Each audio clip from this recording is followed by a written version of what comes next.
आप सभी का हमारे YouTube चैनल साइंस फैसिलिटी में स्वागत है। हमारे चैनल पे ऑलरेडी 2 यूनिट पूरी पढ़ा दी गई है, जिसमें पहली यूनिट परमाणु संरचना थी, दूसरी रासायनिक साम्य थी, तीसरी यूनिट हम पढ़ रहे थे आयनिक साम्य। आयनिक साम्य के अंतर्गत हमने 3 टॉपिक पढ़ लिए थे। पहला टॉपिक में हमने पढ़ा अम्ल क्षार अवधारणा, जिसमें हमने 3 अवधारणाएँ पढ़ी।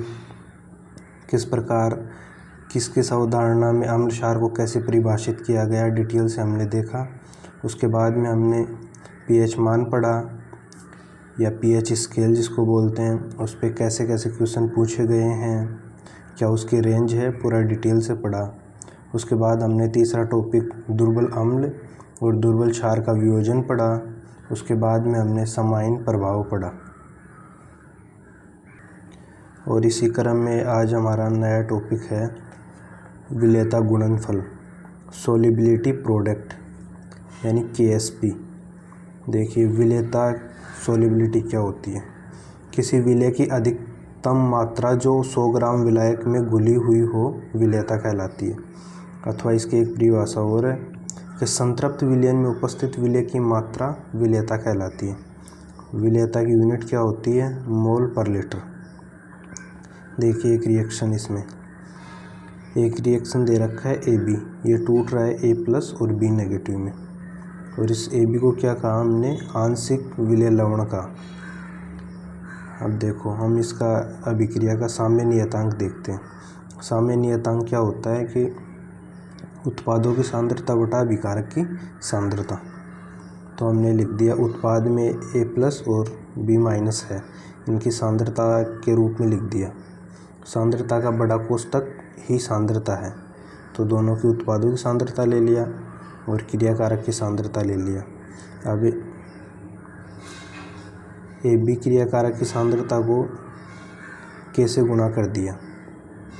अब ये KB क्रियाकारक की सांद्रता को KSP लिख दिया। और ये कब लागू हो रहा है, 25 डिग्री टेम्परेचर पर या टेम्परेचर कांस्टेंट हो तब। या हम इसकी परिभाषा को ऐसे भी परिभाषित कर सकते हैं कि स्थिर ताप पर, T कांस्टेंट पर किसी आंशिक विलेय लवण हमने AB लिया के विलयन में उपस्थित आयनों की सांद्रता का गुणनफल, A+ और B नेगेटिव का गुणनफल विलेयता गुणनफल कहलाता है। अब देखिए इसमें 3 कंडीशन। विलेयता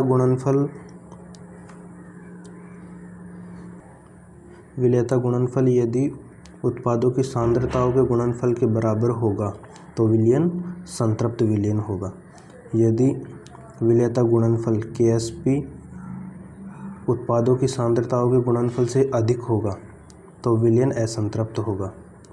फिर तीसरे में देखिए KSP विलेयता गुणनफल यदि उत्पादों की सांद्रताओं के गुणनफल से कम होगा तो विलयन अति संतृप्त विलयन होगा, और अति संतृप्त विलयन होगा तो अवक्षेप देगा यानी PPT छोड़ेगा। तो हम कह सकते हैं कि KSP विलेयता गुणनफल घटेगा कब, जब वो अवक्षेप ज़्यादा देगा।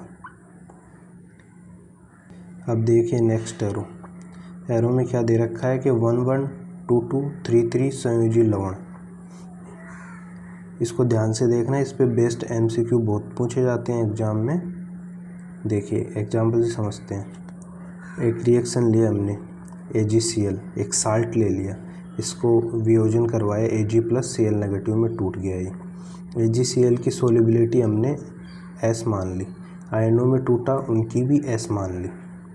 अब वही K निकालेंगे तो उत्पादों की सांद्रता अपॉन क्रियाकारक की सांद्रता, फिर AgCl जब K से गुणा हो जाएगा तो वो विलेयता गुणनफल कहलाएगा KSP। अब यहाँ हमने Ag+ और Cl नेगेटिव की सांद्रता SS मानी, तो KSP बराबर क्या हो जाएगा। अब देखिए अगला एरो 12 या 21 संयोजी लवण। 12 की बात करते हैं, इसमें BaCl2 यानी Ba का 1 मॉलिक्यूल होगा, Cl2 का 2 मॉलिक्यूल होगा। ऐसे ही हम 21 का देखें तो जैसे D2 हो गया, D का 2 मॉलिक्यूल हो गया, O का 1 हो गया। ऐसे और भी देख सकते हैं। देखिए अब एग्जाम्पल में BaCl2 ये टूट गया Ba+2 में और Cl नेगेटिव में। रिएक्शन को बैलेंस करने के लिए Cl नेगेटिव के पास 2 लगा दिया। अब Ba+2 एटम को S मान ली इसकी सोलिबिलिटी, Cl नेगेटिव एटम की सोलिबिलिटी भी S मान ली। इसमें 2 Cl नेगेटिव के हैं तो इसकी सोलिबिलिटी 2 से गुणा हो जाएगी। अब वही अपन विलेयता गुणनफल की बात करें तो दोनों आयनों की सांद्रताओं का गुणनफल लिख दिया। अब Cl नेगेटिव के 2 मॉलिक्यूल हैं तो पावर में भी 2 आ जाएगा, दोनों को गुणा किया तो ये कितना हो जाएगा, इसको ओपन करेंगे तो 2 का स्क्वायर 4 और ये S1 एक इधर आ गया, ये S2 आ गया तो पावर 3 हो जाएगी। ऐसे ही हम दूसरे एरो की बात करते हैं आगे कि 1331 संयोजी लवण, इसका एग्जांपल देखिए AlCl3, ये एग्जांपल ले लिया। अब इसको रिएक्शन को आगे हल करेंगे तो Cl+3 में टूट गया और Cl नेगेटिव में। रिएक्शन को बैलेंस करने के लिए Cl नेगेटिव के पास 3 लगा दिया। अब Al+3 की सोलिबिलिटी 1 मान ली, Cl नेगेटिव की S मान ली, सॉरी 1s, दोनों के 1s मान ली। इसके 3 मॉलिक्यूल है तो ये 3 आ गया। अब वही Ksp यानी विलेयता गुणनफल की बात करें तो उनकी सांद्रताओं का गुणनफल। अब देखना, इसको हल करेंगे पहले। 3 की पावर 3 27 आ गया, S की पावर 3 ये हो गई, 1 ये हो गया तो S की पावर 4 हो गया। यानी जब भी 13 या 31 संयोजी लवण की रिएक्शन दी जाए तो अपने पास Ksp का फॉर्मूला हो गया 27 S की पावर 4। अब ऐसे ही है 2,3 या 3,2 संयोजी लवण, जैसे एंटीमनी सल्फाइड की बात करूँ मैं Sb2S3, तो इसको Sb+3 में टूट गया और S नेगेटिव 2 में टूट गया। रिएक्शन को बैलेंस करने के लिए इधर 2 लगा दिया, इधर 3 लगा दिया। इस एटम की सोलिबिलिटी S मान ली। अब इसके 2 मॉलिक्यूल है तो सोलिबिलिटी 2S हो जाएगी। सल्फ़र की सोलिबिलिटी S मानी और इसके 3 मॉलिक्यूल है तो ये 3 हो गया। अब देखिए इधर इस एटम की 2s सोलिबिलिटी है और ये एटम कितने हैं 2, तो पावर 2 आ गई। इस एटम की सोलिबिलिटी 3s है और मॉलिक्यूल कितने हैं 3 है तो पावर 3 चली जाएगी। इसको हल किया तो ये तो कितना आ जाएगा 4s की पावर 2, इधर बात करें तो 27s की पावर 3। 27 को 4 से गुणा करेंगे तो 108 और S2 और S3 कितना हो जाएगा S5 हो जाएगा। तो फाइनली हम कह सकते हैं कि Sp बराबर 108, S की पावर 5 आ गया। अब देखते हैं इस पे बेस्ड क्वेश्चन जो बहुत बार एग्ज़ाम में पूछे जाते हैं, बहुत आसान क्वेश्चन है।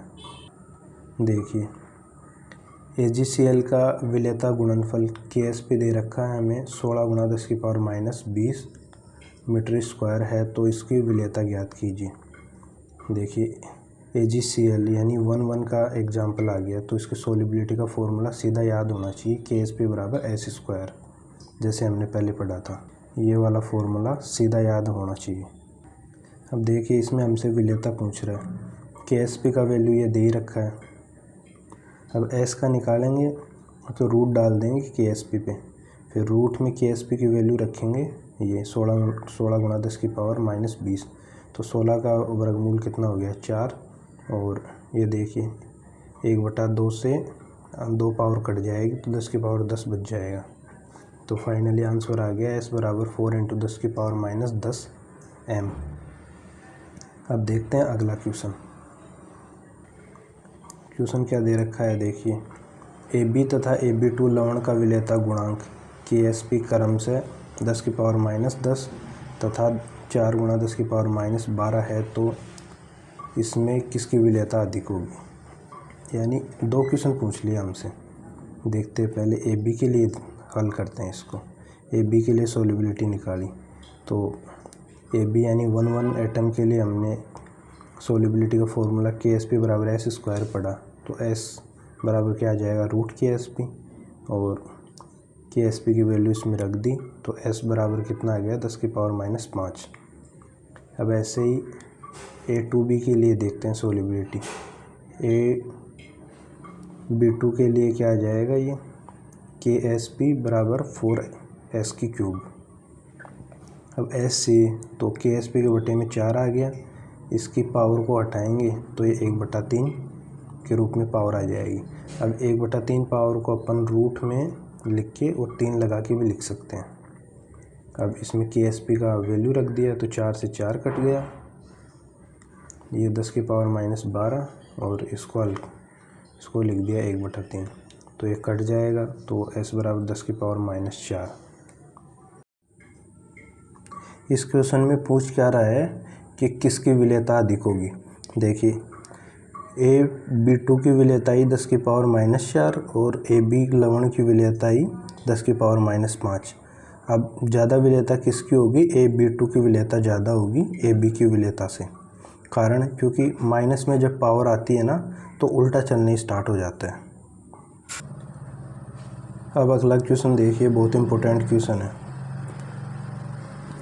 देखिए यदि CrOH3 का KSP 4 × 10 की पावर -30 है तो क्रोमियम +3 की विलेयता ज्ञात करो यदि विलयन की pH 5 हो।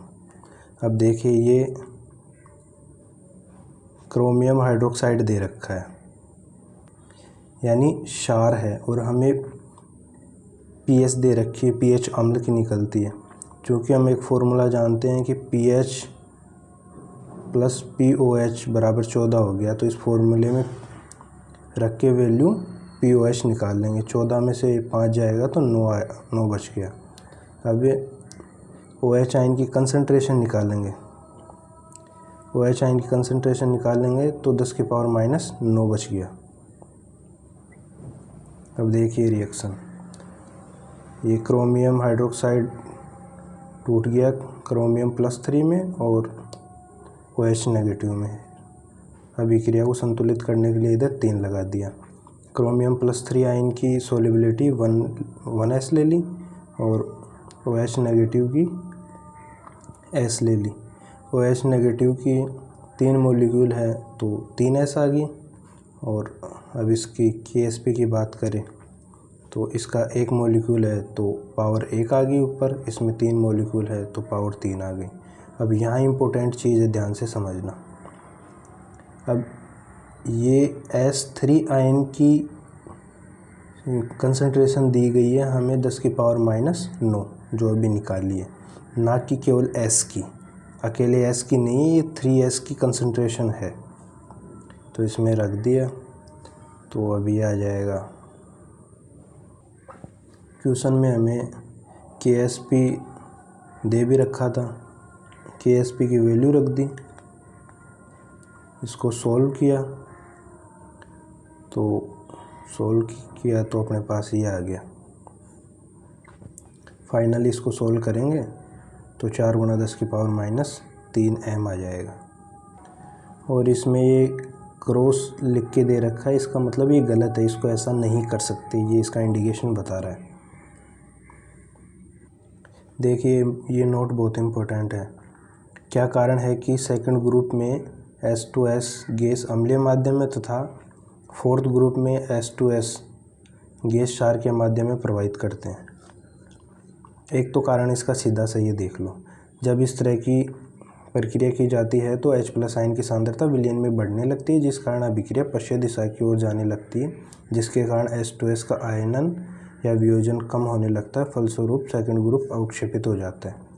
अब डिटेल इसका ये देख लीजिए। मैं बात कर रहा हूँ एक बार फोर्थ ग्रुप में। जब फोर्थ ग्रुप की अभिक्रिया दर्शाई जाती है तो उसे निम्न प्रकार से प्रदर्शित किया जाता है।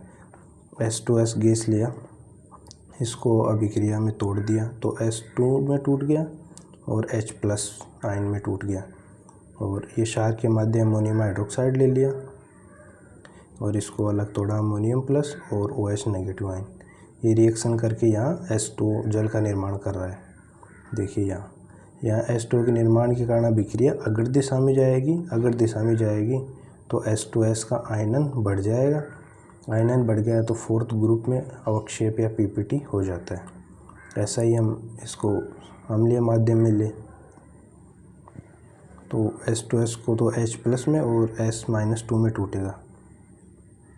HCl H+ और Cl नेगेटिव में टूटेगा। यहाँ देखो दोनों में H+ आ रहा है तो H+ आयन की कंसंट्रेशन बढ़ जाएगी, तो अभिक्रिया पश्चिम दिशा में जाएगी और पश्चिम दिशा में जाएगी तो H2S का आयनन वियोजन कम हो जाएगा, तो सेकंड ग्रुप अवक्षेपित होने लगता है। और आप ये भी देख सकते हो, जब उत्पाद की कंसंट्रेशन बढ़ती है तो अभिक्रिया पश्चिम दिशा में जाती है और जब उत्पाद की कम होती है तो अग्र दिशा में जाती है। ये हमने पहले भी पढ़ा था। आज की वीडियो में इतना ही। हम कल अब आगे की वीडियो में पढ़ेंगे मूलक रेडिकल क्या है, इसके ऊपर सेपरेट वीडियो आ जाएगा।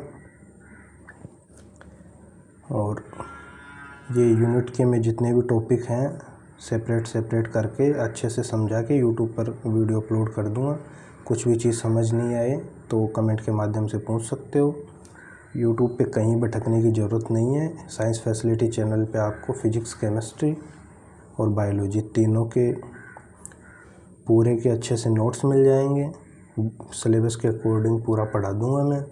पिछले सालों के पेपर के जो आए हुए क्वेश्चन है उसके हिसाब से सब कुछ। तो प्लीज़ चैनल को लाइक, शेयर, सब्सक्राइब करो और अच्छे से पढ़ो मन लगा के, डेडिकेशन के साथ। जॉब निकल जाएगा आराम से। So thank you.